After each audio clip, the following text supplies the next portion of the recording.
बिस्मिल्लाहिर्रहमानिर्रहीम अस्सलाम वालेकुम एवरीवन। उम्मीद करती हूँ आप सब खैरियत से होंगे। अल्लाह ताला हम सबको अपने हिफ्ज़ व ईमान में रखें और अपने सिवा किसी का मोहताज ना करें, आमीन।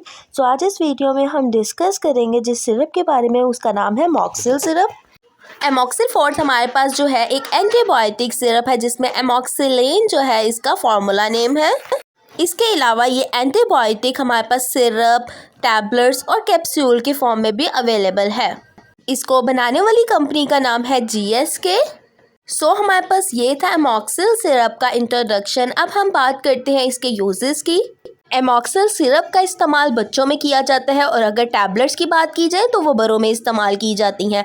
अब इसके इस्तेमाल की बात करें कौन कौन से लोग इसका इस्तेमाल कर सकते हैं, तो ब्रोंकाइटिस की कंडीशन में। ब्रोंकाइटिस हमारे पास एक ऐसी कंडीशन है जिसमें हमारे फेफड़ों के अंदर क्या हो जाता है, इन्फेक्शन हो जाता है।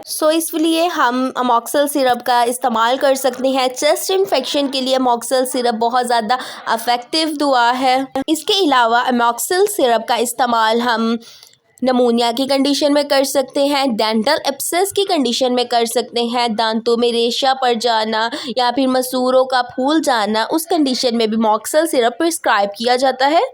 या तो उनमें पस है तो उस कंडीशन में भी एमॉक्सिल सिरप का इस्तेमाल किया जाता है। 250 mg पर 5 ml हमारे पास इस टाइम बॉटल अवेलेबल है। एमॉक्सिल सिरप का इस्तेमाल हम मेनिंजाइटिस में भी कर सकते हैं। अगर आपके बेबी को गर्दन तोड़ बुखार है तो उस कंडीशन में एमॉक्सिल सिरप प्रिस्क्राइब किया जाता है।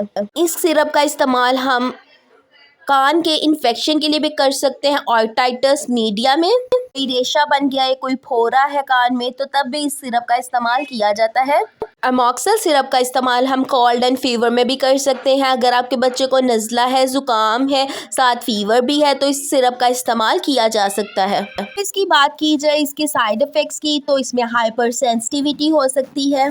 हाइपर सेंसिटिविटी मीन्स ऐसा रिएक्शन कि आपकी स्किन पर एलर्जी हो सकती है या फिर रैशेस बनना स्टार्ट हो सकते हैं। इसके अलावा नोज़िया, वॉमिटिंग जैसी कंडीशन भी हो सकती है, विच मीन्स के उल्टी या दिल खराब होने की कंडीशन भी इसके साइड इफ़ेक्ट्स में आती हैं।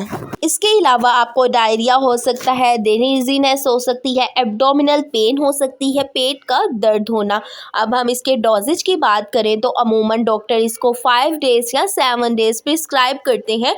इसके अलावा अगर मैं आपको बताती जाऊँ कि इसको हमने तरीका इस्तेमाल क्या है बनाने का, तो हमारे पास ये पाउडर फॉर्म में होता है। हमने जो बॉयल वाटर, फ्रेश वाटर लेना होता है और डब्बी पे दी गई हदायत के मुताबिक आपने उतना पानी इसकी बोतल के अंदर डालना होता है और अच्छी तरह से मिक्स करना होता है ताकि जो बोतल की ज़द पर पाउडर लगा ना रह जाए।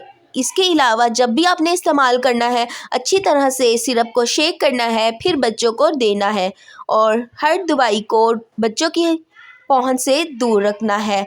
उम्मीद करती हूँ फ्रेंड्स आपके लिए ये वीडियो बहुत ज़्यादा इन्फॉर्मेटिव रही होगी। If you like this video also share with your friends, और अगर तो मेरे चैनल पे न्यू है तो मेरे चैनल को जल्द से जल्द सब्सक्राइब कर लें और नोटिफिकेशन का बेल आइकन का बटन प्रेस करें ताकि नोटिफिकेशंस आपको मिल सके। साथ साथ मिलती हूँ अपनी नेक्स्ट वीडियो में, तब तक अपना बहुत ख्याल रखें। टेक केयर एंड अल्लाह हाफिज़।